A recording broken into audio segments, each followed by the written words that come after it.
I think anyone who's been into MEV for a while kind of has this story about how they stumbled onto it and fell down the rabbit hole. I often compare it to kind of Alice in Wonderland because for some people, once they discover MEV, the entire world just stops making sense and you fall into this kind of like crazy, alternate reality. Not a dividend. It's a tale of two clans. Now, your losses are on someone else's balance sheet. Generally speaking, airdrops are kind of pointless anyways. Unnamed trading firms who are very involved. I like that ETH is the ultimate Ponzi. DeFi protocols are the antidote to this problem.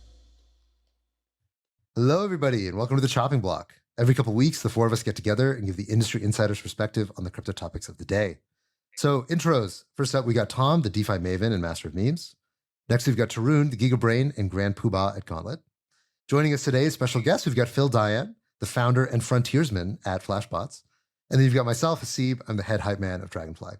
So we are early stage investors in crypto, but I want to caveat that nothing we say here is investment advice, legal advice, or even life advice. And see choppingblock.xyz for more information and disclosures. So today we've got Phil Daian from Flashbots.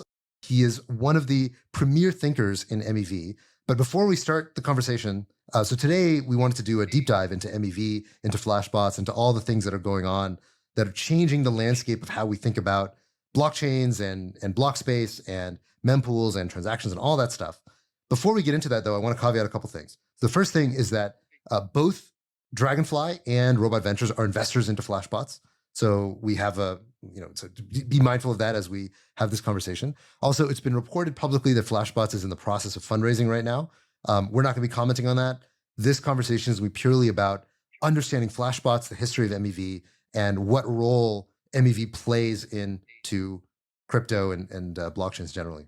So with that said, Tom, I'll kind of let you take it away structuring the conversation. So we'll start by talking about the history of MEV, what MEV is, and then we'll go into sort of a broader discussion about some of the interesting topics that it brings up.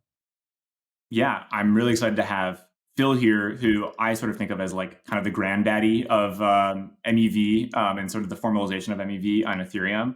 I think one thing that's weird about MEV is it feels like this extremely niche, deep rabbit hole where there's a certain subset of crypto people who are all the way down the rabbit hole and love it. But if you are sort of starting from the first time, it's sort of confusing as to what is going on, why we're in this place, who all the different actors are and what they're doing. And so I guess, Phil, do you want to give us sort of a little bit of your impression or your background on sort of what was MEV like, or how did it sort of get started? Like, what do you think of as sort of the first example of MEV in crypto? Yeah, definitely. Hello, everyone. I'm Phil, co-founder of Flashbots and a PhD student at Cornell who works on smart contract security. What was MEV like for me? It's a super complicated journey. I think anyone who's been into MEV for a while kind of has this story about how they stumbled onto it and fell down the rabbit hole. I often compare it to kind of Alice in Wonderland because for some people, once they discover MEV, the entire world just stops making sense and you fall into this kind of like crazy, alternate reality. So for me, kind of what that journey was like, kind of started with getting into Bitcoin. I got into Bitcoin on some digital activism work that I was doing. And I wanted to kind of think about how to further the cryptocurrency cause kind of around 2015. I got into Bitcoin kind of a little before that, but around 2015, I decided, okay, I want to change my career from formal verification, which is what I was working at the time, and kind of formalizing car software, formalizing planes, things like that, into helping the cause of cryptocurrency because it's a super important and revolutionary technology. I started thinking a lot about, okay, how do I formalize like what is security in these systems and what are we actually building? So I think if you want to do original security research, you kind of have to like start with a blank slate and ask yourself, what do people actually want out of these systems? What are they trying to do? How do we actually write down mathematically what properties and what guarantees people expect out of the things they're using? So starting to do that for smart contracts and cryptocurrencies in general kind of fell down the Ethereum rabbit hole, fell down the smart contracts rabbit hole, fell down the rabbit hole of people using these things to build financial products at the time's exchanges, stable coins, DAOs, or kind of early applications. And I started thinking about, okay, how do we formalize, like what guarantees do these exchanges, these DAOs, these other dreams that people have actually give them when you execute them in the code of the system itself? And what is the difference from kind of the way people want these things to work to the way they do work? And one thing that kind of jumped out immediately was the enormous amount of power that miners had in the system.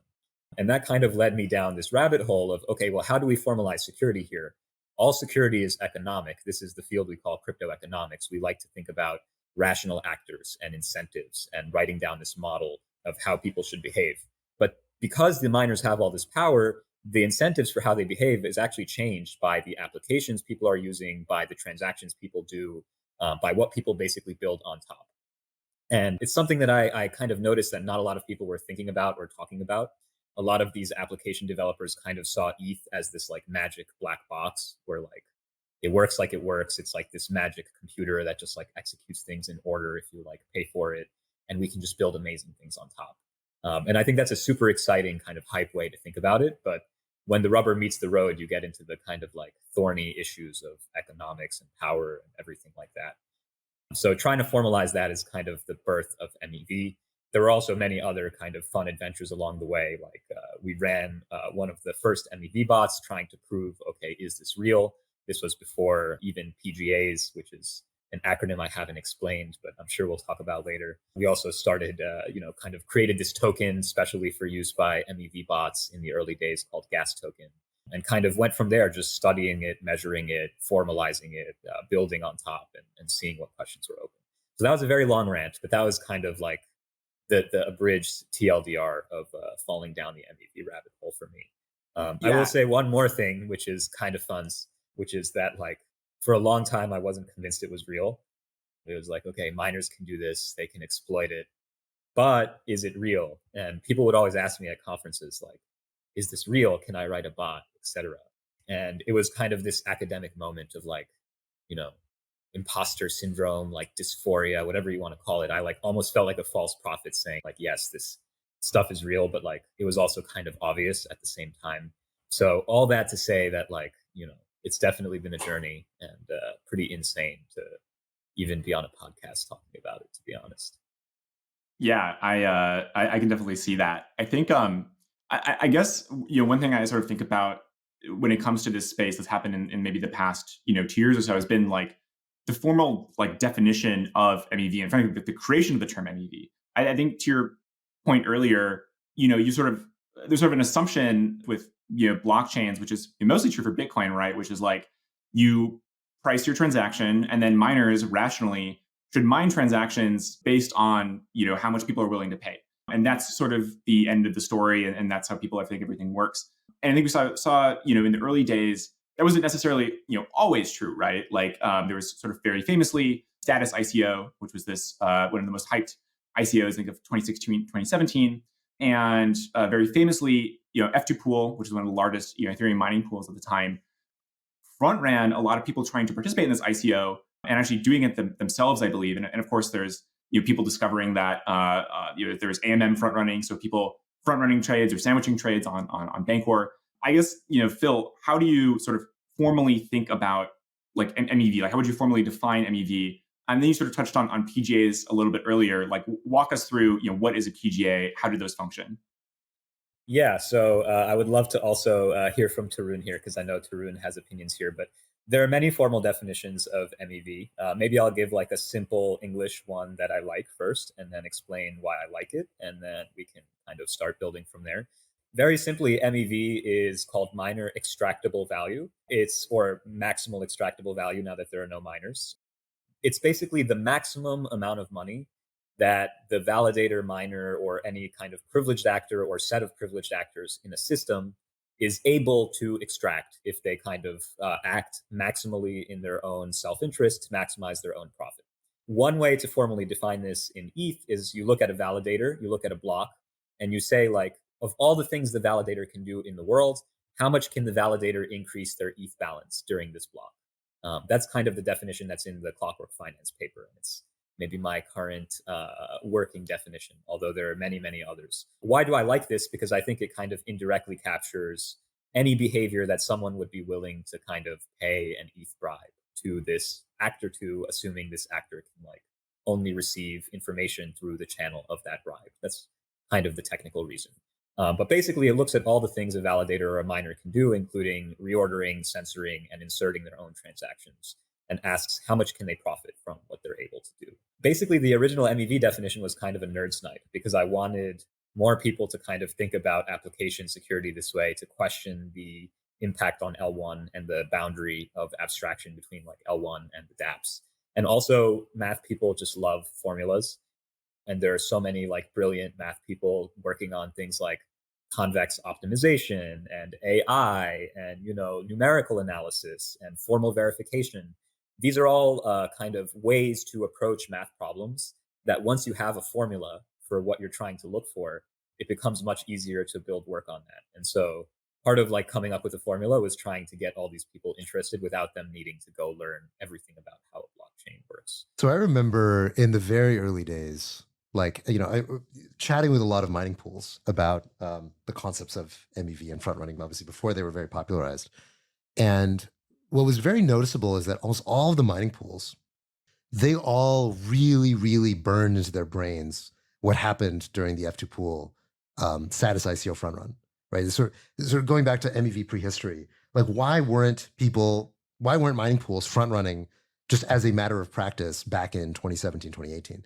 And the answer, broadly speaking, was that it's kind of like, why do Bitcoin mining pools not go above 50% hash rate, right? Why do they just magically stay right at that threshold or underneath? And the answer is that people yell at them.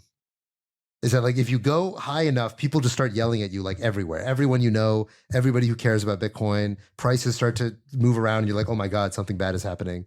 And F2 pool just got slapped so hard in the face for them inserting their own transactions to front run this ICO, that everybody just learned you never fuck with block ordering. You just don't do it. It sort of became like this gentleman's agreement that if we're all running big mining pools, we're all sort of stewards of block space and of Ethereum, and so we don't mess with it. And so I remember when the Flash Boys paper came out, a lot of people sort of saw you as like kind of a gadfly, like you're sort of bringing up this problem that's not really a problem. And it's like, no, it's happening. Like, there are people doing this stuff in the mempool, and it's like, maybe you can sort of pull it out. Some weirdos are doing that. But at the time, it felt very peripheral, right? And I remember, you and I, we spoke about, this is back 2018, about, Bancor front running, and Yvonne and I worked on an article that we wrote sort of demonstrating how to front run Bancor. But all these, DeFi was so tiny back then, like these DEXs at that time were trading like $1 to $2 million a day. And so in absolute terms, all this stuff was really small. When do you think that transition really took place, when this was less of a, oh, hey, I guess this is happening in some corner of the world, to, hey, this is like a really important phenomenon that everybody started paying attention to? Yeah, so a lot to kind of unpack there. I think I agree on the status ICO. A few people have mentioned as kind of like a watershed moment. In fact, I was in a kind of lot of MEV chat groups and like talking to people about MEV at the time, and we were all very paranoid that like, oh man, once the miners like really figure this out, like it's going to be this kind of immediate downward spiral to vertical integration of Ethereum validation, where because you need kind of a lot of expertise to front run these transactions, you need to stay on top of all these protocols, you need to trade, you need to arb them, you may even need to take risk, right? And the best parties positioned to do this are kind of large trading shops. And so the natural thing to do is to have kind of very close first party relationships between validators and these large trading shops. And for me, that was like my worst fear for crypto at the time, because I was like, imagine if you have an edge in validating Ethereum, but only if you're JP Morgan or Jump Crypto or something like that. That would be a pretty sad universe for the dream of like permissionless finance. Anyone can come. There's like a level playing field. You can validate from your cell phone or from your Raspberry Pi or whatever. So we were super worried about this. And when the status thing happened, it was like the watershed moment of like, holy crap, like we're screwed. We were probably some of the ones like being really loud that you're saying, and like just to try to, figure out what to do about this. So I think, yeah, Flash bots itself as a protocol in many ways is like kind of trying to counter this vertical integration by democratizing the MEV itself and saying to validators like, look, that's even more profitable if you outsource this to a permissionless market than if you have like trust-based contractual relationships, or if you take the risk yourself in these markets. I also think that's a lot of the reason that people weren't doing it. So famously, when mining pools started to do MEV, there was one pool, I'm pretty sure it was Ethermine, but I don't want to misspeak, so I'll caveat, but started running their own bots doing this vertical integration thing, and quickly kind of got rugged by other MEV searchers who found a bug in their bot and like used that to steal like a few $100,000, which at the time was more than like they would make off MEV in like 9 months probably or more. So there are a lot of pitfalls. There is a lot of expertise. I think there's a lot of benefit to the separation of roles. So the market eventually did converge on that, but there was like a holy crap, like our miners about to go full TradFi, and none of us cool people will have anything to say in this market anymore. I think we should also not forget the more exotic MEV that I guess we see a little bit of, but like I think at that time it was shocking, was FOMO 3D, and like people buying up entire blocks in 2018 where they like. Tarun, can you describe so FOMO 3D? Is this like FOMO 3D was sort of like you could think of it as a Ponzi scheme game where basically, you put money into a smart contract and your money gets paid to everyone who's put in money before you. But if you're the last person to put money in for a certain number of blocks, so a certain amount of time, and no one comes after you, you get most of the money in the pot. And so the idea is that like if you were at the back of the line and then someone goes behind you, then you you add more money and you kind of have this thing until there's just no one to do it. And so one of the I think this is still considered an exotic form of MEV. If we had a taxonomy, it would definitely be in its own category of buying up entire block space just to be last. And they spent, $58,000, $50,000 to $100,000, which at that time was like an insane amount to spend on this. And I think that was also one that really stuck in people's heads as like, this is actually pretty strong form of manipulation and perhaps censorship that needs to be internalized correctly. But yeah, to Phil's earlier point though, I think there is no one definition of MEV.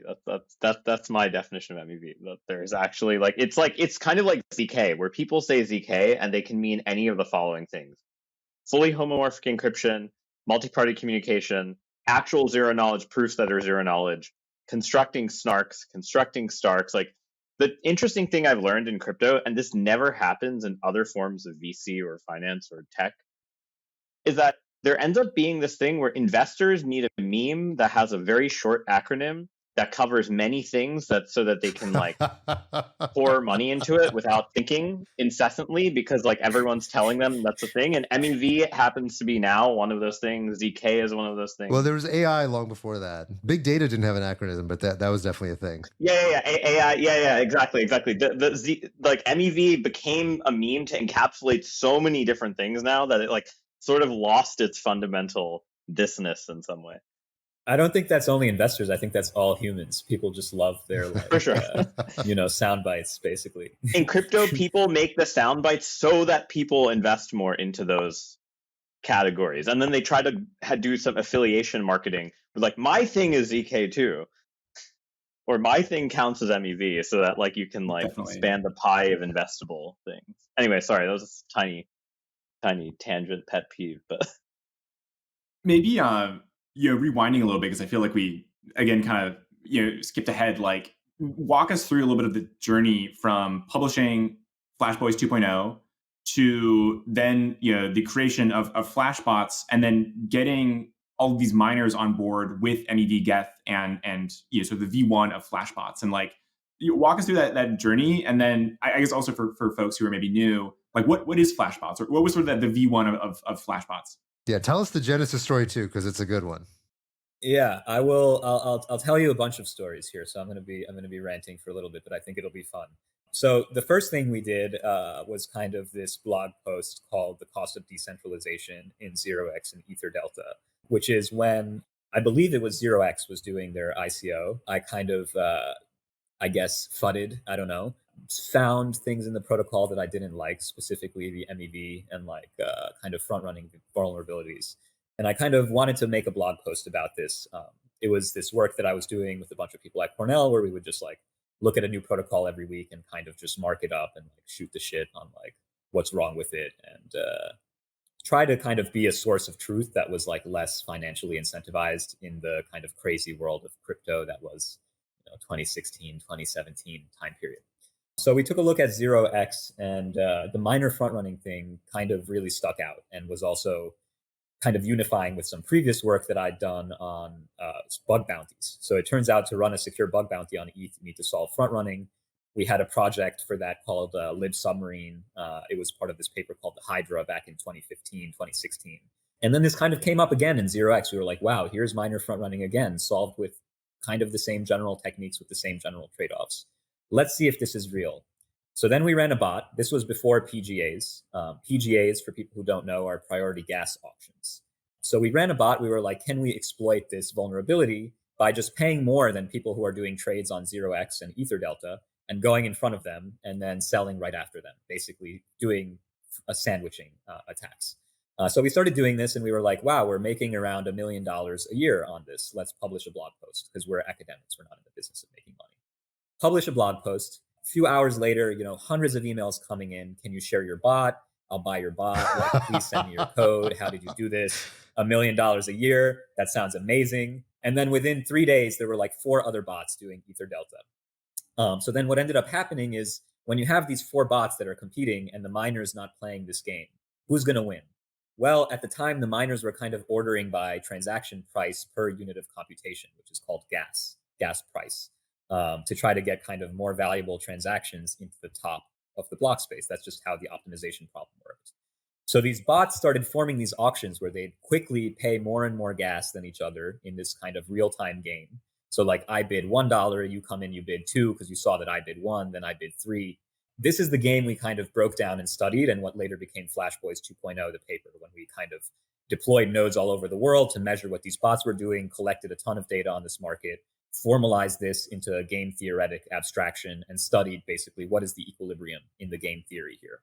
And we found a lot of interesting results that are in that paper. For example, in many cases, it's better to like not even look at what other people in the market do and just bid yourself on like your own curve. Why? Because then their network latency to you doesn't matter. There's like all sorts of counterintuitive conclusions like this. So that was one phase. And at this point, MEV kind of had become a cottage industry where there were like a lot of bots doing PGAs. Uniswap had come out. There was a lot of MEV introduced there that kind of made this market real. And there were a lot of things in parallel going on, including gambling games like Tarun was talking about, new dexes coming online that created a lot more MEV, ICOs where people would kind of want to buy the whole block. NFTs started to come into the picture and people wanted to get the hot drops before others. All these things kind of compounded to just increase the incentive to manipulate the block ordering, basically, or to place bids for this block ordering. So actually, Phil, let me pause you right there. So you mentioned a bunch of sources of MEV that kind of arose in the last couple of years. By far the biggest was Uniswap. Like Uniswap really just an order of magnitude more MEV than pretty much anything else in the space, and certainly more than EtherDelta, which was an order book based exchange. Can you give the audience an intuition? Why does Uniswap just spit out so much MEV? Because Uniswap basically has the fundamental property of an AMM, which is like you want it to be the case that one person can come make a trade at any time without needing a counterparty, because the counterparty is this liquidity on the blockchain. Now, that being said, that means the blockchain basically has to offer you a price at any time. And that price will never be necessarily fully accurate to the outside world, which is moving in its own kind of very fast-paced, separate way, right? So like this always kind of creates opportunities for people to come in and trade against it, because you don't need a counterparty to like agree to your trade. You can just kind of do it at any time. And you're always able to quote some price that depends on the state of the world and the transactions other people are making. So there's like a huge space of arbitrage to do there if you can control that ordering. Also, user trades on Uniswap need to specify an approximate price because their price depends on what order they're put in. And so therefore, like they need to know whether they'll be mined or not. And each user trade changes the price that the contract offers because of how it works, which also then creates even more opportunities. So it's kind of this like perfect storm of like on-chain primed trades that like are constantly creating these opportunities. So maybe 2 more tangents I'll go on just to kind of indulge myself because I think it's cool and I've never told these stories and I think the audience might find it fun. One of the things that was mentioned before was buying full blocks. Little known fact, in creating gas token through IC3, we actually bought many full blocks and we kind of used this clever exploit in Ethereum where you could store gas. You could buy it when it was cheap, store it, and then kind of redeem it later to get these blocks. And we ended up actually buying 2 weeks of basically Ethereum block space, if I remember correctly. It was around 2 weeks for around $60,000 to like basically clog up the whole network, which at the time we were like, wow, that price for the gas seems like super underpriced because there's no like kind of efficient way to buy it. So that was one fun kind of early MEV tangent. Another one relates to Uniswap. So when the Uniswap forum post came on ETH Research, I actually sent a message to Vitalik and Hayden, basically saying like, this is a horrible idea. This is going to create a ton of MEV. It's super exploitable. Users are going to get reordered and like sandwiched, and like they're not going to have any guarantees. Like, not the right way to design an exchange on a blockchain for like all these fundamental reasons. And Vitalik wrote back pretty quickly, and he was like, actually, I think this is fine because like maybe we can just use these incentives as like another fee payment on the blockchain. And I was so angry and triggered. I was like, what do you mean another fee payment? This is like so hard to optimize. It's like NP, like super P space, like star problem. Like, what are you talking about? Like Goldman Sachs is going to come in and kill us all. But funnily enough, I've like pretty much come around to his way of thinking. So Vitalik, the prophet, confirmed. Always the prophet. But yeah, basically always the prophet. So getting into Flashbots, what is Flashbots? So Flashbots is basically, it's a collective, a company, a startup formed to do research and development in this problem space, come up with solutions, come up with open problems, come up with products as well, and kind of solve MEV, basically, is like the long-term mandate of Flashbots.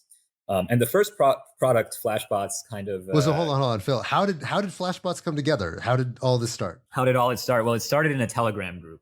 So it started with me kind of meeting a bunch of people who were working on MEV, and us just kind of talking about MEV and like being concerned about it, and starting just a network of basically cool people who were working on this. One of them was Tina, the Flashbots goat, who I met in a Uniswap party in New York, actually, funnily enough.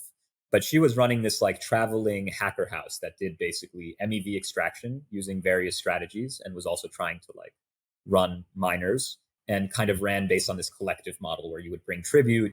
They did do off-chain MEV extraction too by purposely like winning like 5 million hackathons and using that to write like MEV related code. It was actually kind of genius. They had Tina's house was like one of the craziest things I think I've ever seen in this industry.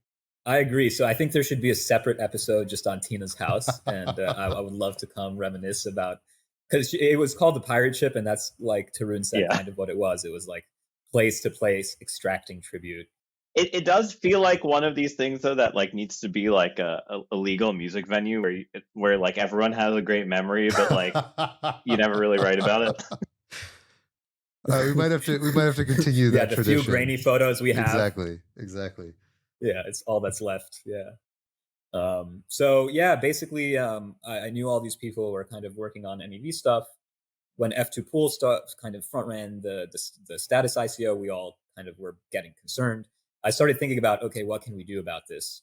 And had this kind of idea of like, oh, we should just democratize this and build like an explicit auction that like works around transaction ordering, because clearly it's a valuable resource, and clearly like, I have this whole post called MEV What Do, where I lay out like the logic for why extract MEV instead of kind of trying to circumvent it or leaving it on the table.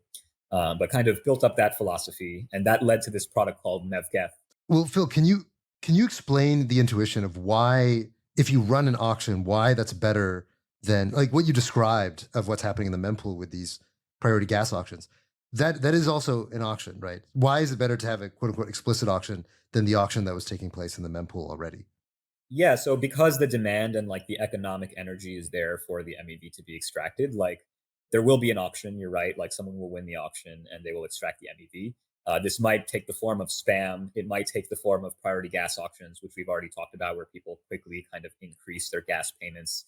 It might take the form in some systems of latency, where like it is on Wall Street with like a single order book server, where people try to build kind of as quick links between various computer systems and as low latency systems as possible. These are all just different ways for this financial energy to kind of like express itself and be extracted. So the downsides of PGAs are they have a lot of externalities. So first of all, having good latency is a huge advantage in a PGA. This is, to me, one of the biggest issues with PGAs. Why? Because you can see other people's bids faster. You can make faster bids to the miner. You can see transactions as they happen on the network faster and update the bids you're making with that advanced knowledge. So we formalize a lot of these effects in Flashbots 2.0, but basically the TLDR is like latency is huge in that game.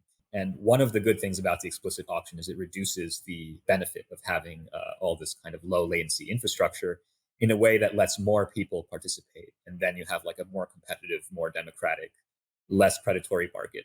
I also think latency in crypto is like one of the underrated memes of like, 2023, 2024. Because if you have a system that like you need to have low latency on, you end up with geographic centralization and you end up with regulatory choke points, you end up with fragility, just all these bad things. Like we don't want something that requires low latency, I don't think. So that's one thing, but there are many other externalities. There's also like failed transactions still have to pay in priority gas auctions because of the way Ethereum's rules work. So you end up with a lot of failed transactions that take up space and pay money that they don't need to be paying this money because they're not doing anything, and they don't need to be taking up this space because other transactions could go there. They're not doing anything. That's another externality. There's also a lot of messages sent on the network, on the peer-to-peer network.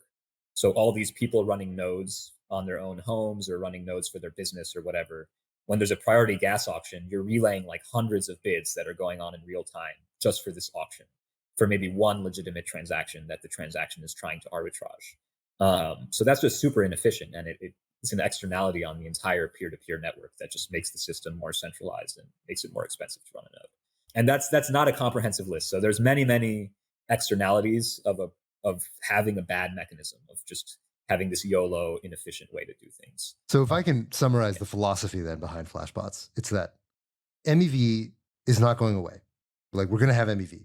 And if we're going to have MEV, we know that people are going to compete for the MEV. That also goes without saying. There's going to be competition.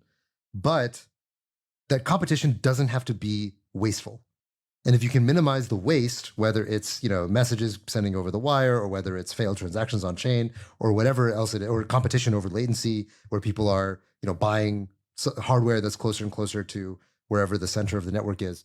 If you can reduce that competition, then the competition that does take place can be more fair, more equitable, and there's more room for people to invest in things that are good for Ethereum rather than that are zero sum, just people kind of wasting each other's money. I think that's part of it. I would even take it two steps further. And so one step further, I would say the last thing we want to do is create systems where being a bad person or creating externalities is better for you individually and is more profitable than being a good actor and behaving within the rules of the system. I think this is a big way that TradFi has failed. In TradFi, if you seek to game the edges of the system, that's the most profitable thing you can possibly do, right? And it doesn't necessarily need to lead to a social good. Maybe it does, maybe it doesn't. It doesn't matter. But so I think one thing Flashbots really doesn't want to do is advantage people who are willing to extract MEV, right? In a world where we say, everyone, please, let's just be kumbaya, leave this on the table. We don't want it to be the case that if you do it, you'll be way more profitable, right? So that's a big part of creating a level playing field, especially in a geopolitically complicated universe like crypto, where we do have bad actors. Like North Korea does Ethereum transactions every day, you know what I mean? Things like that. So we really want to make sure that the honest behavior that we are saying to people, this is the happy path, is also not super unprofitable or doesn't penalize them for taking it. That's one step. And the next step is we do think this energy can be harnessed also for the users and to subsidize people who secure the network, yes, but also to subsidize transactions on the network, to get people better prices, to give people the execution they want in these systems. So we think if we design everything correctly, MEV doesn't have to be a bad thing. It can actually be a really, really positive force. And it can be the difference for why crypto works better than what was there before. Okay, so let's before we sort of go further in the story of how MEV is developed, I think this is a good time as any to actually try to take a crack at that question, because I think it's been a big debate that it still rages in many corners of the crypto industry. Is should we accept MEV as just it's just like an element of nature? It's like the wind, you're never going to get rid of it. So you have to learn to live with it, to harness it, and to make it harmonious with the rest of what your goals are. There was a very famous disagreement between yourself and Ari Jules, who is your PhD advisor, a very highly regarded cryptographer in his own right. And he wrote a piece in CoinDesk called "Miners Front Running as a Service is Theft."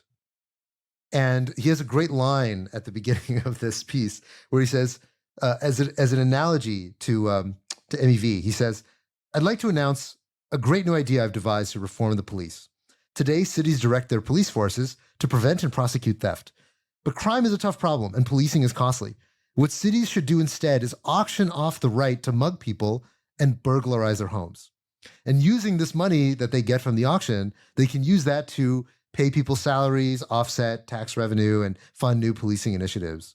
Use this as an analogy to say, hey, isn't it kind of fucked up, this idea that instead of saying, wow, MEV is terrible, it is hurting what people's expectations are about how blockchain should work and how people were taught that blockchains actually function. And what your guys' solution is, or what your conclusion is that, oh, we should embrace MEV. We should sort of take it all the way to the finish line, and then sort of be redistributive or figure out how to minimize the externalities of MEV. But MEV is just going to have active life, so we should just embrace it. Talk us through like how you think about that objection today. Yeah, I mean, I think it's an intellectual disagreement. I think there are different approaches to MEV. The way I think about it is honestly that it's just an argument over like how to get to the same end goal that we all want, which has nothing to do with like MEV or the definition. It's like building a system that works as well for users as possible, that has all these financial apps, that is perceived as fair, that people feel is fair, that's not like creating all these exploitative situations or rents or anything like that. Like I think all the camps in the MEV diaspora and thought, including the ones who think MEV as a service is theft, they share this objective. They like really, really care about fairness. My true belief is like if you take fairness protocols, as they call them, or like fair ordering protocols or whatever, and you iterate them to like improve everything that's like wrong with them, all the externalities that like people trying to extract MEV anyway will create, you make them compatible with crypto's incentive model and secure, I think you actually end up with what Flashbots is doing, which is some form of MEV as a service. I think there's like, in my mind, maybe less of a distinction than in other people's. I don't know. I think people get very emotional about this question, and they attach a lot of emotion to like what I consider more technical concepts, like the ordering of transactions, or the MEV definition or something like that, sandwiching, like one transaction, then another, like the semantic fact that one transaction comes before another. To me, like these are all like second order things. Like what matters is what outcome are the users actually getting? Is it good or not? I think ultimately my strong belief is like to get a good outcome, you need to, as you said, acknowledge, physics, nature, whatever, and leverage this energy for the user. But it's certainly a debate. Some people believe that if you make it hard enough to harness this, and you just have a world where it's like never harnessed, this is a better outcome for the user, because no one else can like trade in a privileged way against them because no one has the information. Do you agree with that? Maybe that's true. I mean, I think they get a worse price that way, and the users would prefer for people to like give them a better price than to like have the intellectual purity of like no one's seen my information. But I think it's like basically a religious question, and both approaches will be tried, and so we'll see what people prefer. Curious to hear Tarun's thoughts on this too. I know you've thought about this. I'm a much more militant anti-fair ordering person than Phil, partially because I've like written a lot of papers on proving these bounds where you can't actually achieve these under different notions of fairness. So one of the biggest sort of like academic areas of the last maybe 5 years that's not in crypto is AI fairness, which has gotten like a ton of people have worked on research in that forever. It's like, what does it mean for a model that's like making a decision in a court case, or like identifying your face and telling the police to be fair? Like, when is it actually fair? And that field is filled with a ton of impossibility theorems of like, there's many competing notions of fairness, and if you satisfy one, you won't satisfy the other. And there's a ton of those types of results. For some reason in crypto, people seem to be unwilling to believe that such similar things will happen, and I think like I find that offensive personally, which is why I write a lot of research on this, because it's sort of like ignoring some very basic mathematical facts about what ordering means. The set of orderings, the set of permutations, has a very concrete definition, has a representation, there has like all sorts of things that should be restricting how well you can actually give a notion of fairness. And we know that in voting systems, but for some reason people don't want to accept that for these systems. And so yeah, so I basically think that the fair ordering thing is, in a lot of economics, the types of results you show theoretically in mechanism design are, how do you optimize social welfare? Well, one way of optimizing social welfare is charging the winner of the game of the mechanism the amount of externality that they cause on all the other users. And in some sense, an auction is designed exactly to do that. It's designed to make people compete to charge the externality that they're causing to the users otherwise. And in some ways, fair ordering is trying to say something akin to, there are no externalities, and we're not causing them to you because everything's hidden. And that's sort of like, violating a lot of nature, in the sense of like, it's Wait, not what? really possible to actually do that. You are causing externality. Wait, what? Sorry, can you elaborate? Like, why is it against nature for there to be a concept of fair ordering? Like, what do you mean by that? So the idea that you can submit your transaction in isolation and not impact the overall performance of the network, the overall fees the network has to charge to guarantee you isolation, and that those fees are less than the place where it's a competitive market, or that the latency is as low as possible, is sort of ignoring like physical limitations to doing such a thing. Like this notion of a fee is really this another way of measuring your externality of your particular transaction that you are causing on the set of validators and the set of relay nodes and the set of everyone running infrastructure. And there is a cost to that. And somehow saying like, I get to be a special snowflake, but I also get to pay less than if it was competitive, doesn't make any sense. That Here, let me offer a counter argument. Okay, so let me first motivate that counter argument. So when I first heard about Flashbots, and I remember being back at the pirate ship events in SF, and this is like Flashbots was just still sort of a loose affiliation of people that was sort of germinating at that time. I remember getting into some debates at that time that I was very strongly against the concept of Flashbots. And in general, there were a bunch of projects around that time that were called accelerationist, where they sort of said like, look, there's this thing that's like kind of messed up. I remember there's another one at the time that was doing sort of bribery as a service, like governance bribery attacks. And it's like, well, look, this is going to happen anyway, so we should just EGL. Yeah. Well, there was EGL. There was also Automata was another one. And there were a few others. you know what the promoters of EGL are doing right now? Being block builders. Yeah, I'm well aware. So they participate in the Flashbots auction. Yeah, so look, let's also observe the empirical evidence. 100%. Like once, obviously, like today, it's a very different story, and I think once we cross that threshold, like once we moved out of the equilibrium of nobody's extracting MEV and we moved into the equilibrium of everyone's extracting MEV, there's no question that now we need Flashbots. We need to minimize the externalities from MEV extraction. But the original thesis of Flashbots was accelerationist, right? Which is that this is the end state, and so let's move there as fast as possible in the most orderly and efficient way. And there were a bunch of projects that espoused the same general philosophy. And we had a lot of debates about this internally. I was probably the most staunchly anti-accelerationist. And the reason why I say that is because I think that the general philosophy, because you're an effective altruist. Not true. A lot of effective altruists are accelerationists in especially when it comes to AI, like they're very much accelerationists. Different ways. Yeah. I'm the opposite. I actually think that there are a lot of things in crypto and in blockchains that are basically not enforced by software, but are enforced by essentially norms. And I think it is very, very tempting to believe that all the norms should be ripped out and replaced with sort of pure software-based equilibria. And I think that's very dangerous. I think there's like a sort of Chesterton's fence thing that I very intuitively appeals to me. That's like, This is such an AI safety argument. This is an AI safety argument, but for blockchain users. Let me finish. This is an effective altruist argument. It's very simply the idea of like, look, the same thing is true for mining pools, right? With respect to Bitcoin, to put Ethereum aside, for Bitcoin mining pools, there is an economy of scale. The more hash rate you have, the more profitable your mining pool is going to be, the more smooth your returns are going to be. And so it really makes sense to give all of your hash rate to a single mining pool and for one mining pool to control all of Bitcoin, right? Now that doesn't happen. Why doesn't it happen? It doesn't happen because of norm enforcement.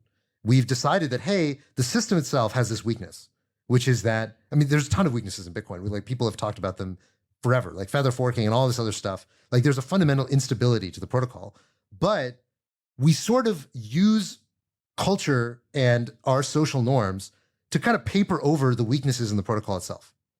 And you can look at that and say, oh, well, that's a mistake. Like, really, we should get rid of the norm enforcement and we should find a software-based way to solve that problem. And you could, but you might make the protocol on the whole fall into a worse equilibrium. That was my belief about MEV, is that like, okay, you could do it. Like you could certainly try to say, look, we're going to take a totally software-based solution. But at the end of the day, people have a certain assumption about how blockchains work. Like the way they were taught, the way that I was taught how blockchains work back in 2016, 2017, right? This very simple notion of, oh, it's a computer in the sky and you can, use your time in the computer in the sky to do whatever you want and then the next person gets to go, right?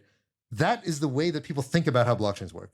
And when you tell them, no, that's totally wrong. It's very cute that you think that. But in reality, this is like some giant auction and people are going to steal your transactions and reorder them and mess with you and, do all this stuff. That's how blockchains really work. Welcome to reality. That does kind of suck. And you do probably lose something that's hard to quantify. It's hard to point at exactly what is the cost that you're paying because there's some externalities you're alleviating, but there's some other costs you're paying that are very difficult to quantify. And when you're paying, just as a general thing, right? When you're paying when you're receiving a quantifiable return, but you're paying an unquantifiable or sort of, deep uncertainty about what the cost is you're paying, you should be very, very careful to make that trade-off. That was my argument for why I was not in favor of the Flashbots approach to MEV. Now, look, we've crossed that chasm years ago. So at this point, there's no question that Flashbots is necessary. But that was my take about why I was anti-Flashbots in the beginning. In a world where you're competing with human UX requirements versus many automated systems also generating transactions and replying to transactions in the same system, you want to make something as resistant as possible so that if the algorithmic agents are causing huge externalities on the humans, they're paying them for it. And that's like, that in my mind is the goal long run of keeping in auction versus, forcing the human to actually have to compete with the algorithmic entities on the same level. Because the auction is a fair way to charge the algorithm. I think maybe actually this is a good segue, because I realize we're running a little bit low on time, to kind of this other topic that I wanted to get to recently, sort of around norm enforcement and sort of social consensus around blockchains, which is sort of this transition to ETH 2.0, to proposer builder separation, and then of course to MEV boost and sort of OFAC sanction compliance and sort of relay censorship in general. So I guess, Phil, kind of going back to the story a little bit, walk us through the transition to ETH 2.0 from the Flashbot side, and then I kind of want to get into some of the politics of running these relays. Definitely. Let me just quickly address Haseeb's long question, because I want to at least say something. I agree with you, actually, in some cases. I think it's complicated. I think there's it's very hard to have any one size fits all ethical rules for me. I'm kind of very subjective, and I use my gut. So I wouldn't necessarily advocate for kind of indiscriminate accelerationism all the time, because I think that just kind of redirects human energy into a darker place than necessarily it needs to be. That being said, I think it is sometimes useful and sometimes warranted. I think the key with when Flashbot started is the norm was already breaking down in many ways, and so there weren't that many steps left, and there wasn't that big of a window of time to change the norm. And we wanted to move it towards maybe a norm that was more reflective of reality. I also think saying like, okay, it's this magical computer thing, which is what you said, Haseeb, which is also what I was ranting about earlier when like I started working on MEV, which is what everyone taught. And yes, like how these things were taught to everyone. I don't know. I think that's also dangerous because it kind of sweeps the economic and the power realities under the rug a little bit. So I think we need like a perspective that's like both technologically and socially aware. A lot of these questions being like kind of above my pay grade. Sure. Well, so actually, before we get to the history, sorry, before we get to ETH2, one question maybe to kind of point at the crux of the disagreement. If there were, okay, let's just say there were a simple algorithm that would allow the blockchain to work the way that we sort of were described that the blockchain work, right? Obviously, all these fair ordering algorithms, they have very big downsides. They're slow latency. There's all this, kind of, you can fudge things at the margins. But let's say there were a magical algorithm that were just... Their security assumptions are weaker. Let's say that there were a magical algorithm that you could just send your transactions to God, and God would guarantee that they get ordered in the way that, a single core would order them. Would you consider that preferable to a world with MEV extraction? And Tarun, same question to you. No single core you buy will guarantee you deterministic execution in 2023. Like all of the Intel microcode instructions, you have no clue that. Okay, it doesn't have to be deterministic. It just has to be fair. It doesn't have to be deterministic. It just has to be fair. I don't think that necessarily makes it fair depending on how it's implemented, because then your incentive is to like be close to God. So this is how TradFi works with like a single threaded order book that like locks memory and like modifies state. Is that the way I would build a financial system? Probably not, given like our knowledge today. Like I think actually harnessing MEV is a better way. Worth noting also, a lot of rollups do work this way. Like there's God, aka the Arbitrum sequencer, and you talk to God, and like God has a single threaded processor, and God processes you on their non-deterministic Intel machine and tells you whether you got in or not. There's also a lot of externalities there. So I think it's complicated, but like, let's say you were to have a magic protocol that does meet all my needs. It's economically efficient. It gives the user the best price. It maximizes the kind of social welfare of the system. And there's no incentive to like play weird latency games or like edge kind of rents. There's no geographical centralization. And you can't maybe extract MEV in the same way as the Flashbots option. I would definitely prefer that magical system. I just think there's like definitely impossibility results there. Sure. If you want to get into super esoteric ones, eventually you even get into like special relativity effects of like two people sending transactions at the same time from like other sides of the world. So like there's no clear objective God here, unfortunately. This is partially what I meant by physics. Physics matters. Sure. Nature does deem that we have these fundamental lower bounds. But Drew, do you basically agree? Like, look, if it even if it reverts to being latency wars, you're like, that is not preferable to a Flashbots type MEV auction. Yeah, I think auctions are interestingly one of the most funny ways of parameterizing information aggregation, because how you design the auction, how you choose the auction actually can give you very, very different equilibria in a way that like latency you can't control as much. You just get the equilibria that you get from optimizing for latency. With the auction part, at least there's a notion of like some intelligent design. Now, a really great example of auction design in the news recently was the DOJ yesterday sued Google for antitrust. And they explicitly pointed out Google spamming the second price auction to increase the floor price. So like basically like in a second price auction, you have N people who bid. The first place highest bidder pays what the second place person gets. Now, such auctions have like nice properties for bidders. Like bidders are truthful. They don't need to come up with a strategy, but they're actually horrible for the auctioneer, because the auctioneer can take advantage of you. Because what they do is they insert fake bids and force the first place person to pay much higher than what the actual second price is. And the DOJ has this in the report. It's actually amazing. They actually went to the level of being like, you designed an auction to front run your customers. And that's part of their antitrust complaint. So my point is auctions are actually a very nice mechanism for actually really being able to dictate the properties you want of your equilibria and then design the auction around that in a way that latency is not. That's just like allowing full chaos. I will also say I agree with all of that. And that's a great point. And I think there's literally like 1,000 different angles you can like kind of cut down latency wars from. Another one is just very practical. It's like in practice, if you have a latency system, all your nodes will be either in the US or Europe, and like you're under like a single regulatory regime, and like you iterate to TradFi eventually. Like I think that's a very practical reason you just can't have like latency sensitivity in crypto. And I do think like the auction does give you a lot of knobs to like figure out how you actually want this value to work for you. So agree with Tarun on that. Got it. Okay.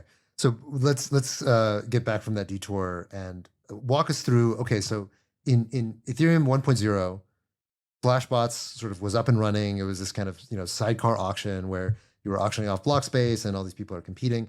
Describe to us first how that worked. Like who are the different players that are involved in this process and how it actually plugged into Ethereum. And then we'll move on to what happens with Ethereum 2.0. Yeah, so how it worked originally is we released basically an MVP of this ordering abstraction, letting people bid for ordering and inclusion and all these other validator powers, basically letting the validators run an auction to outsource these and letting people bid on them. How did this work?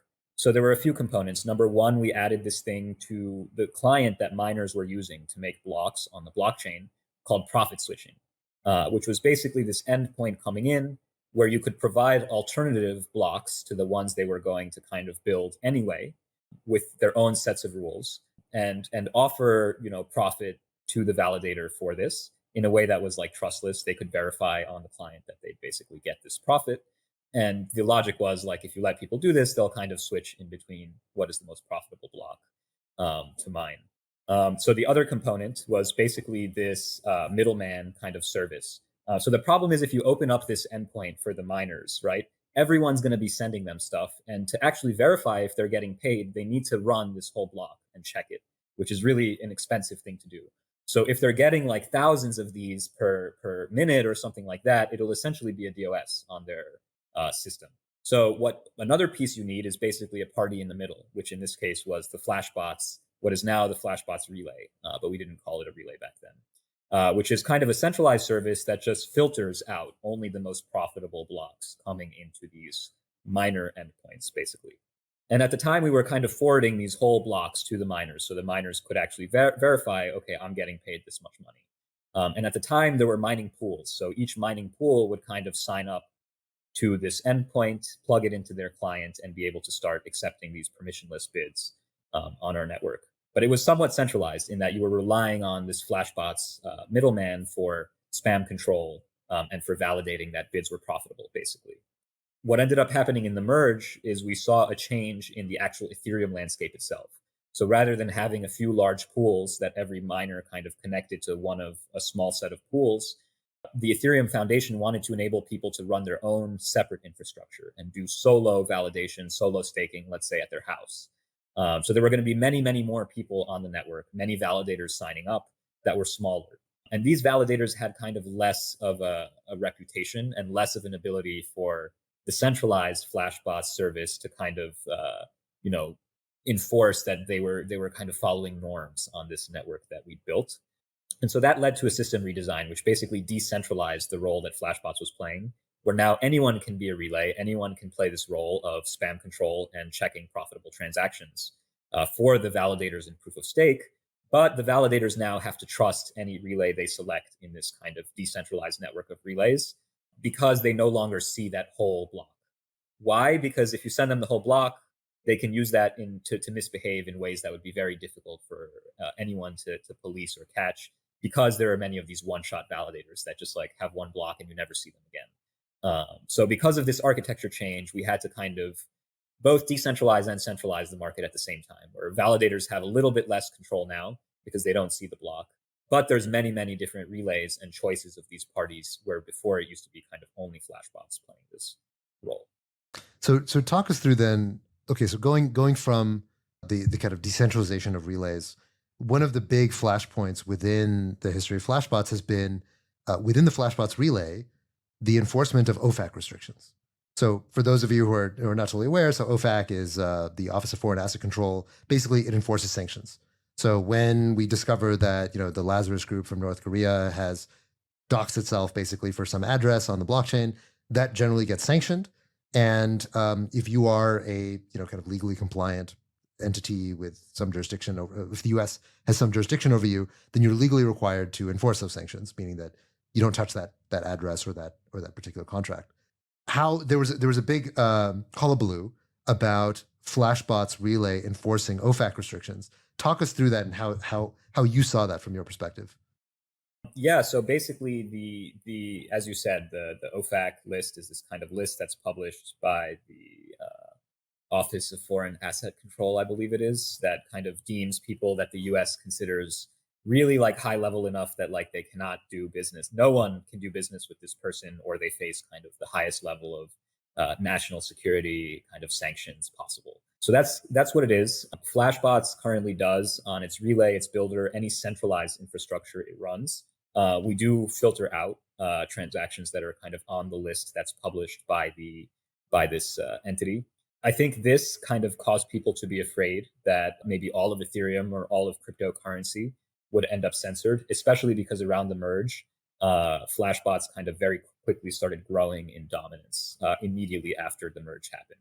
So I think what people saw was this exponential curve of like Flashbots building more and more blocks through the centralized infrastructure it was running, plus this centralized infrastructure enforcing these restrictions.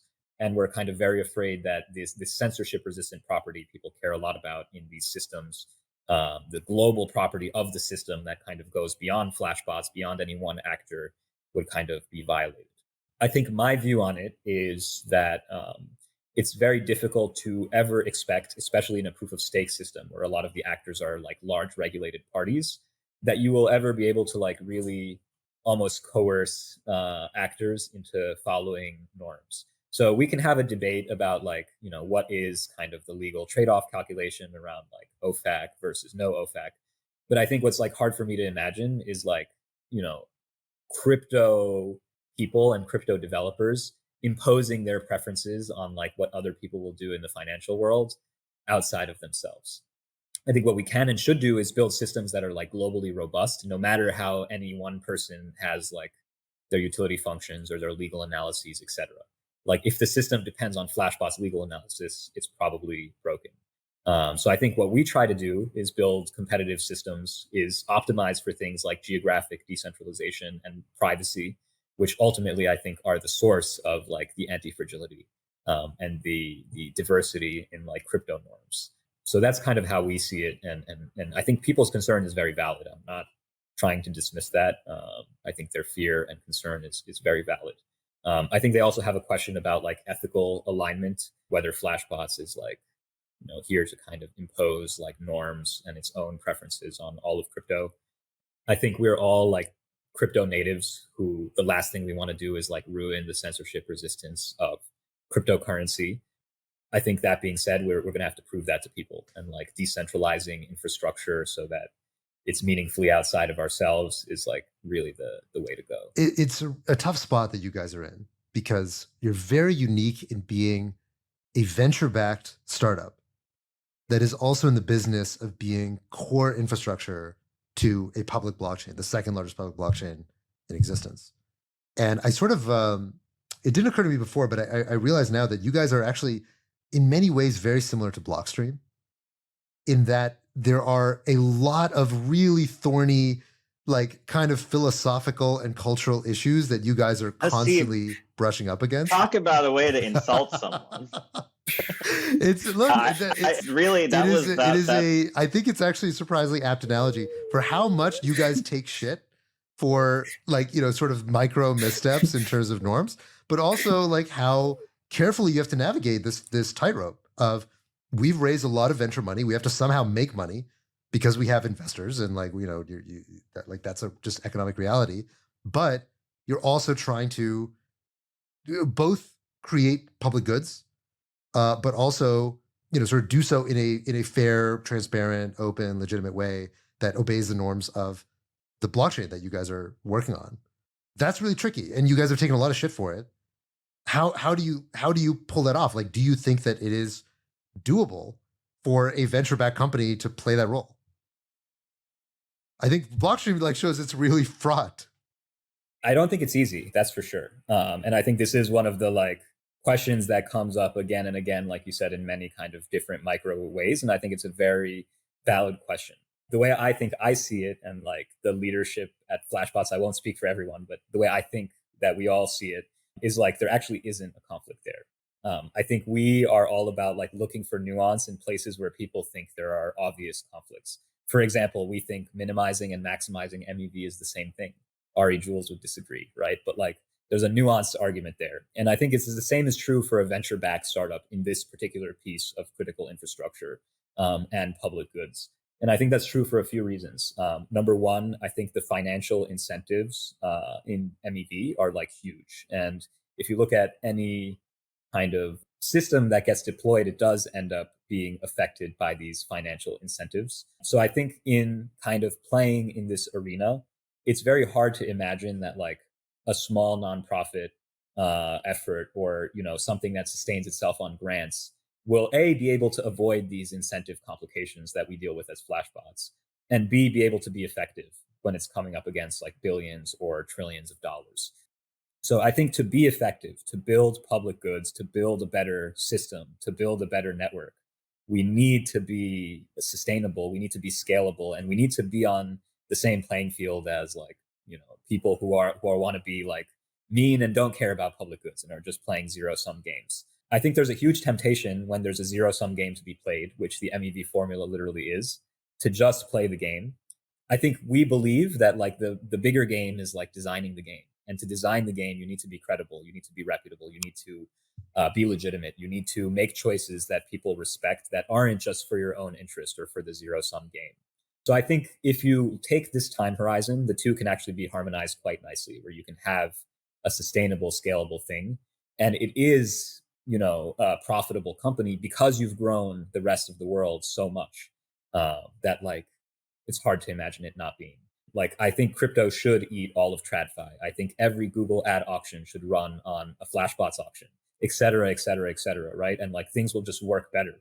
So if you actually make things work better, right, like you will be sustainable and you can still make things better for everyone else. And I don't think there's actually a conflict there. It's just a different time horizon. But I do understand why people see the pressure and see the norms. I think what we've tried to do to counter that is a few things. Number one, we're like super rigorous in how we design our incentives and our structures, our cap table, our equity, et cetera, to the point where like all our investors hate us and like, you know, not necessarily hate us, but, you know, it's not like necessarily like, okay, let's just do the obvious thing. We think really deeply about like the power dynamics of what we're creating. Does it work for what we're trying to solve, et cetera. And the other thing is choosing partners that are super aligned and that understand that building an Ethereum that works is more important than Flashbots becoming, you know, a high valuation enterprise or IPOing or anything like that. Like, we really don't care about that, and we don't want to succeed that way. We want to succeed by making ETH succeed, and like having had a role in that, that, you know, deserves to kind of be sustainable. And I think our partners get that. They're like crypto native people who build crypto companies. And we intentionally structure our conversations with everyone who may or may not ever, you know, have a business conversation with us to scare away people who are here for the zero-sum game. So I think me saying this also is not going to give people like the ultimate faith. I think people will still have the question, and like I'm glad they do. I think ultimately actions over the next 10 years is like all that will matter. Don't build a satellite. Why not? Blockstream. Bringing it back to Blockstream. I will say, look, for you guys, it's a great example, as you mentioned, that you know, very often like, okay, we could be like a small fledgling nonprofit and try to do this in this like kind of more traditional way. But the reality is that if you look at the changes that have actually been made to Ethereum, most of them have not been made by small nonprofits or like sort of, you know, little kind of research collectives. It's been groups like Flashbots. It's been groups like Optimism, which used to be the Plasma Research Group, that have actually made the largest changes to how these protocols work. And so I think the incentives to actually change things and to actually have a real impact and actually ship things is so much stronger in the form of private companies than it has been just, you know, just demonstrably from pure research organizations. And so I definitely feel that. But you're totally right. Like, there is a very important line that you have to tread carefully But you guys have done a really incredible job, at least from my perspective, of doing that. Of all of the things that are really close to the beating heart of Ethereum, you guys are just surprisingly beloved. I mean, obviously, you guys get a lot of shit for the OFAC stuff, which we also gave you on the show. But I've been impressed that your guys' commitment to transparency and openness about from the beginning about flashbots and MEV extraction has been very highly regarded by most of the Ethereum community. Yeah, I think when I think about flashbots, it's sort of this constant sort of yo-yoing and tension between like decentralization and centralization, right? It's sort of like you start out with sort of this, platonic ideal of what mining is supposed to be, and then it sort of centralizes into like, MEV geth and the initial auction, and then it sort of decentralizes again with sort of the open sourcing of like the relay and boost. But then obviously it centralizes a little bit again in the fact that like, yeah, I mean, the majority of validators now, or almost every single validator on ETH2 runs MEV boost, and the majority of those boost blocks are, come from Flashbot's own instance of MEV relay. And I think, there's inherent centralization effects or incentives in different markets. And I think you can look at some other blockchains that also have their own sort of MEV markets as like almost an alternate reality of what could have been with Ethereum, where you have one single entity that is running the clearinghouse and like extracting profit. And so you can sort of see that, okay, Flashbots didn't choose this route, they chose a different route, but like the market is the market to a certain extent. I guess, Phil, I mean, how do you think about like decentralizing sort of flashbots in the long term, or maybe this sort of process overall? That's a great question. That's like exactly what we're working on now. So we have this thing called the Suave project, which we're going to be releasing like more and more information on, which basically aims to decentralize the existing flashbots infra we have and get, everyone who's participating, including even our competitors, including L1 validators, including searchers and users, to have a share in like running this. So it's not only flashbots. Of course, we took kind of a baby step in MEV Boots, but this will be kind of like a full technical architectural decentralization step.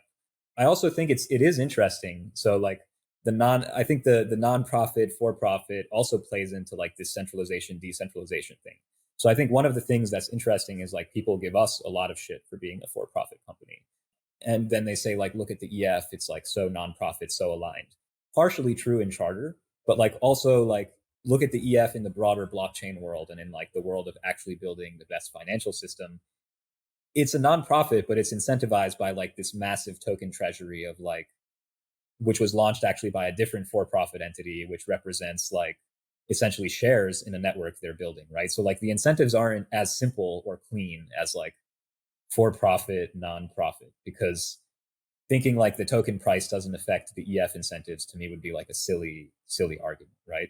I don't know. I think maybe we need a more nuanced framework for this whole question of centralization and decentralization, how this maps onto entities, how this maps onto systems. Certainly the way I think about it is like we want to be more decentralized if we can at every step, unless we have like really convincing reasons not to that stand up to public scrutiny, the way we did when we released MEV Geth and we said like, look, this is like headed this way and we need to do this now. Let's talk to everyone about it. But in general, what we want to do and what the Suave project is doing is decentralize at every step. And what we want to do is kind of build the gold standard of decentralized MEV auctions, build the best possible auction from a theory standpoint, from a design standpoint, from a product standpoint, user experience standpoint. That's like our next goal. And I do think it needs to be decentralized to achieve those things. And I think this is part of like the wait and see is like you said, look at other chains that haven't implemented flashbots like mechanisms, many of which either now have flashbots clones or are like looking to do so. And I think as we like iterate another 4 or 5 steps in this market, it'll kind of, hopefully if we're right about our research and the state of the world and et cetera, we'll kind of just keep building what we consider to be the best possible market. And this will like kind of speak for itself. So one question that I've had for quite a while, and I think this is one probably big misprediction that I had about how MEV markets were going to play out, was that I sort of assumed that, okay, there's going to be the sort of flashbots or like the systems of relays and, maybe it's one or maybe it's a bunch of them. But these are, you can't necessarily guarantee when you are entered into a flashbots auction that your transaction is going to remain private, right? You can sort of enforce it through norms and say, okay, well, if you leak this stuff or you try to grab a transaction and go do something with it, we're going to slap you and you don't get to play in this game anymore. But if you really want privacy, let's say, for example, you're about to hack a protocol So you have a very nefarious reason why you want privacy. You're about to hack a protocol. There's no real way to protect it from somebody else seeing that hack and front running you, or maybe it takes some time for you to perform that. Whatever. There's some reason why you want to make sure nobody else sees this transaction before it gets included in a block. My assumption was going to be that there's going to be sort of these two competing forces. One is going to be the open auctions with something like Flashbots, and the second is going to be private sort of side channels with validators or miners where you can directly send a transaction, pay some fixed fee or some higher fee, or maybe even a percentage of the profits in some way that they can measure. But there will be these two competing markets, right? One is for private transactions that nobody else gets to take a look at, and the other will be for these open auction mechanisms. And it seems like in the early days we had that with Tai Chi, and there were kind of a few other things. I mean, Sparkpool was, I think, one of the early actors there. But it seems like overwhelmingly that second thing hasn't happened. There aren't a lot of these very active side channels. There's really just the MEV auctions, and the MEV auctions kind of enforce their own form of privacy, but they still engage in this auction format. Why do you think that is? And do you expect that to continue to be true going into the future? How do you think about the equilibrium there? Yeah, so I mean, I think what we aim to do at Flashbots is build systems that are like optimal to use, that you would use even if you also used a private channel. And I think in today's MEV boost, as long as there's one relay on the Flashbots system that you trust that also connects to that validator, there's like very little difference economically between that and using a private channel. In fact, like if there's more than one validator that connects to any set of relays you trust or any subset, then you should always just like use Flashbots, and there's no point of like resending the same message to the validator that already is on Flashbots. So those are like the kind of guarantees and equilibria we aim to make.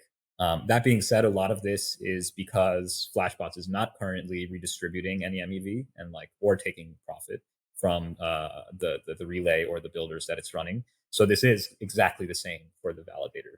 Maybe in a world where like the economics of the auction work differently, there is more of an incentive to like sidestep it. It's kind of important to us in general to design obviously auctions with as little incentive to sidestep it as possible, because they're much harder to reason about, much harder to secure once there's like an incentive to go outside. I think you can look at ad auction literature and theory and practice. I know Tarun loves to tweet about this, but if you want to see all the ways people game like weirdly designed auctions, it's super fun. I mean, we're about to see the largest antitrust case of the last 20 years, which is the one against Google, built upon this. So it's going to be very exciting. I mean, yeah, that's also why Google's in a very weird spot over this, because it's a very technical case. It's not like the Microsoft one of like, oh, you couldn't install Netscape. It was like, it is about actually like auction front running and like financial manipulation, which is like a very, first time I think we've seen a government make a technical claim against a tech company rather than a more emotional or political claim against them. Yeah, I think we may see a ton of like auction theory experts inside the government very soon, which would be super funny to see. Cool. Okay, so I think you've brought us up to kind of modern day what Flashbots is working on now. You've kind of hinted at Suave and the sort of the attempts to decentralize Flashbots. Describe, okay, let's say 2 years from now. Year is 2025. What does MEV look like in 2025? Oh man, I'm so bad at making predictions. Well, but this is your roadmap. Like this, you guys should be the ones able to tell us this. Okay, yeah, sure. What do we want? I think what do we want it to look like and what it will look like are fine. two different predictions. So what I would love MEV to look like in 2 years, number one, I would love there to be like a much more decentralized infrastructure market than we have today. So I think we touched on this. People rely on the relays in MEV Boost today for two functions. Number one is privacy. Why do you need privacy? Because this is an auction. If you can't have private data, a private bid, you basically degrade back to a PGA. And we already talked about the problems with that. So the relay, by keeping these bundles private from the validator and securing this market, provides basically this negotiation, this new marketplace, this new auction that's more efficient. So privacy is a key feature. And right now it's provided because you trust whatever set of relays you select. I would love to see that be much more decentralized. So many more options for how to achieve privacy, and options that are competitive and that none of them kind of degrade the core properties of the system in the same way the centralized choices do today. So I think that's a big part of the swap push. Another thing you're relying on the relays for is spam control. So basically creating this more incentive compatible market where like you don't need a centralized party to control spam. Something I would love to see. Another thing is redistribution. So I wouldn't necessarily even call it redistribution. I just think user benefit from MEV. Like in 2 years, I would like MEV discourse to be very different. I'd like it to be like a much less dirty word. My troll prediction is people will love being front run and sandwiched because like they will see the benefits of this directly. And if not, then they're just leaving economic power of their own transaction on the table. I don't think that's something you could ever imagine in it's like heresy in TradFi or in social contract based finance. But I think in MEV, it actually works fairly well. I don't know. Robinhood users, you could argue that they're happy they got front run because they're not paying any fees. For a very different reason. For a very different reason. For different. No, I agree. But I just mean like there is some analogy. Yeah. So what I always say, I think the idea of Robinhood is great. The execution is a little more questionable to me, of just like the auction theory, I guess. So that's kind of, yeah, I agree. Like it does somewhat exist in TradFi. Obviously, the idea is there. We can get into like a whole nother episode about like, do these kinds of incentives like degrade the general markets in ways that like affect everyone? What is the rent? Who's getting it? Is it like a fair auction? Et cetera. I think these are all super interesting questions. I will say Citadel's profitability leads me to believe like it's probably not very fair, but that's just my gut feeling. Again, I'm like an intuitionist on all this stuff. But fair enough. I think it's a great idea. But to be clear, the difference between what Robinhood does, which is called payment for order flow, where basically, retail traders who are just doing random nonsense on Robinhood, they auction off their flow to a bunch of market makers, and those market makers give them better prices than they would get, just fulfilling an order on an exchange, is generally speaking the opposite of what happens through MEV.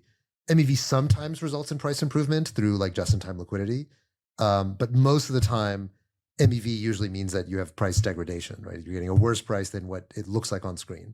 I actually think that's not an empirically true fact. Like the routing quality is actually a lot better for multi-hop transactions too than when you have single hop transactions due to MEV because your searchers actually like push you along certain routes.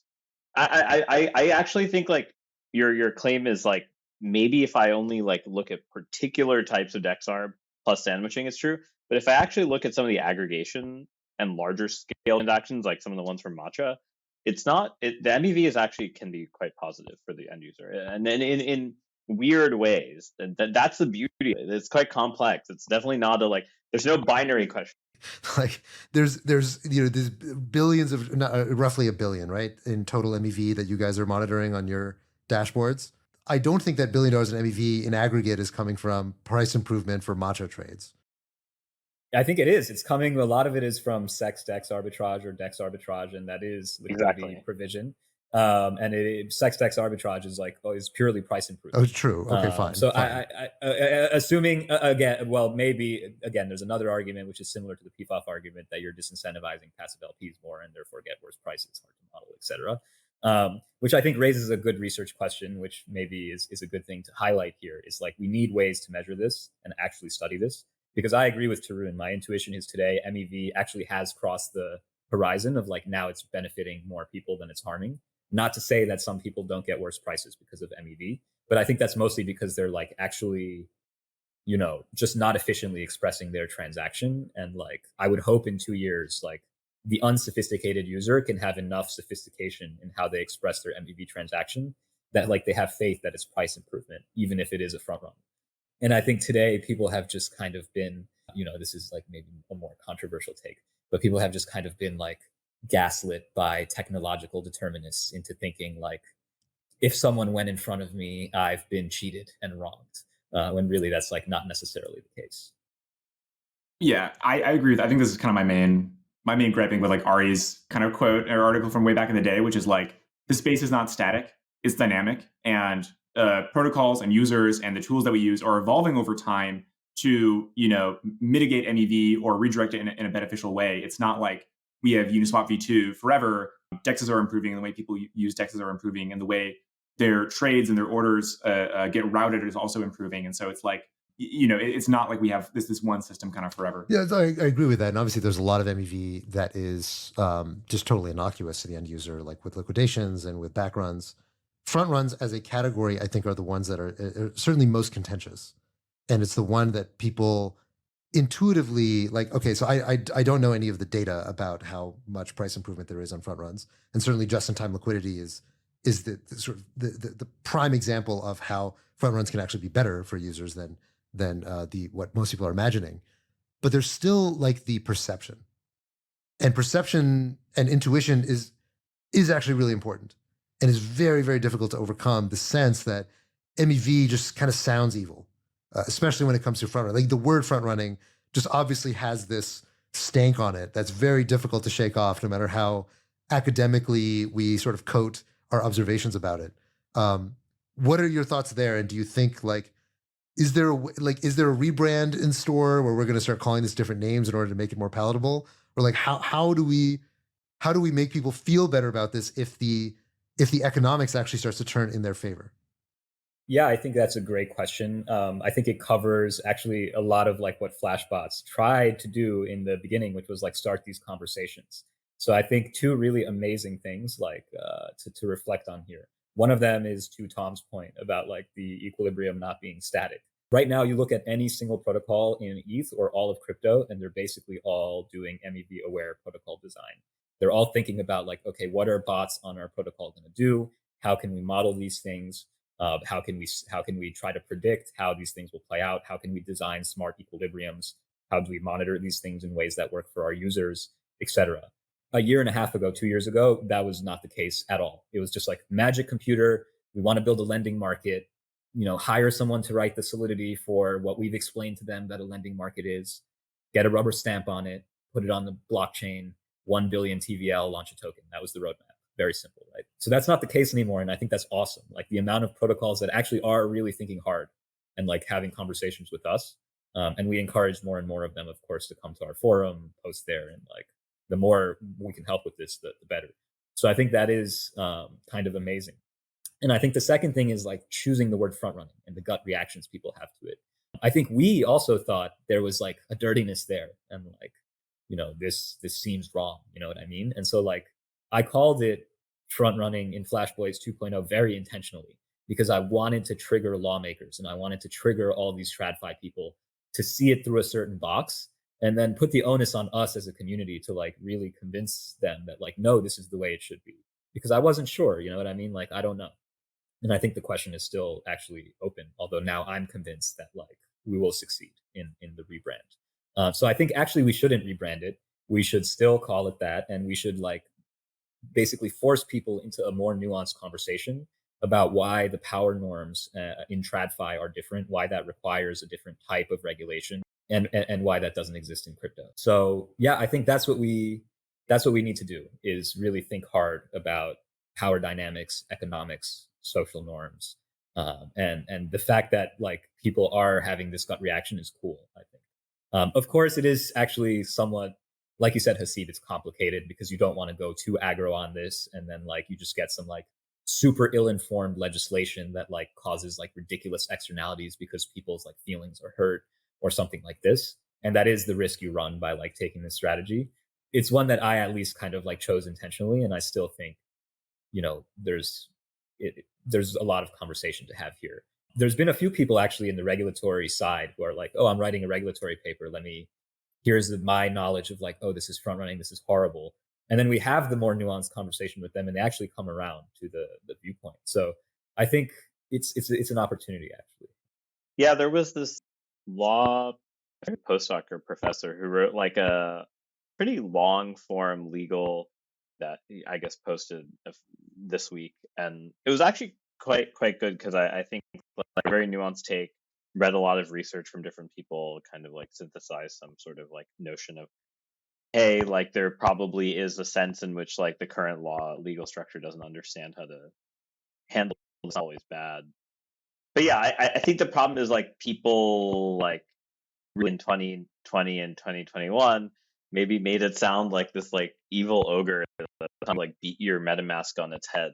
And like I just like I've always like found that to be kind of little bit sad because it makes people like not see that there's actually a lot of beauty in the structure of this stuff, and it's actually quite nuanced and detailed, and it's not a black and white like type of thing in the same way that like AI safety is not like some type of like Boolean function that I'm gonna like be able to tell you yes or no to, and I think MEV as a subject deserves that respect and nuance as opposed to like beating something on the head with a blunt force instrument.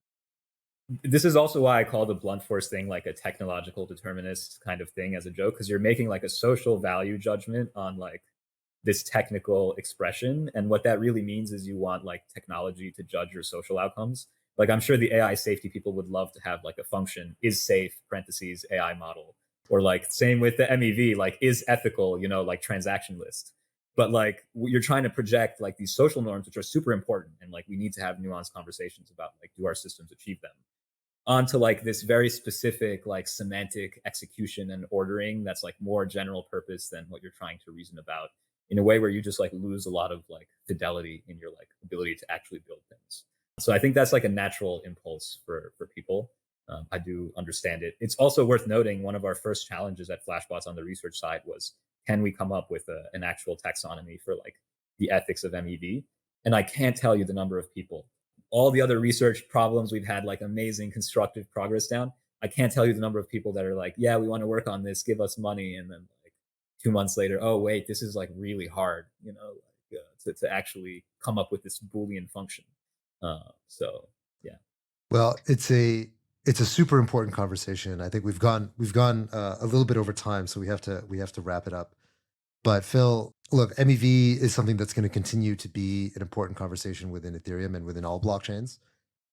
We really appreciate you coming on and explaining kind of the history as well as what you guys are doing with Flashbots. When are you going to finish your PhD? Because I know Ari is hurting, your PhD advisor. Aren't you like 7 years into your PhD now? Something like that. I actually stopped counting. My website hasn't been updated since I was a second year student. So I still have people Twitter message me and they're like, wow, you've done so much for your like second year. And I'm like, if only you knew. But soon TM is the only answer I'll give. Soon TM. I mean, why not just never graduate? That seems to be the approach that he's taking. I don't know. There's some benefit. That seems to be the approach. Well, Phil, thanks so much for coming on and appreciate you talking us through everything. For now, signing off. See you, everybody. Thank you all. See ya.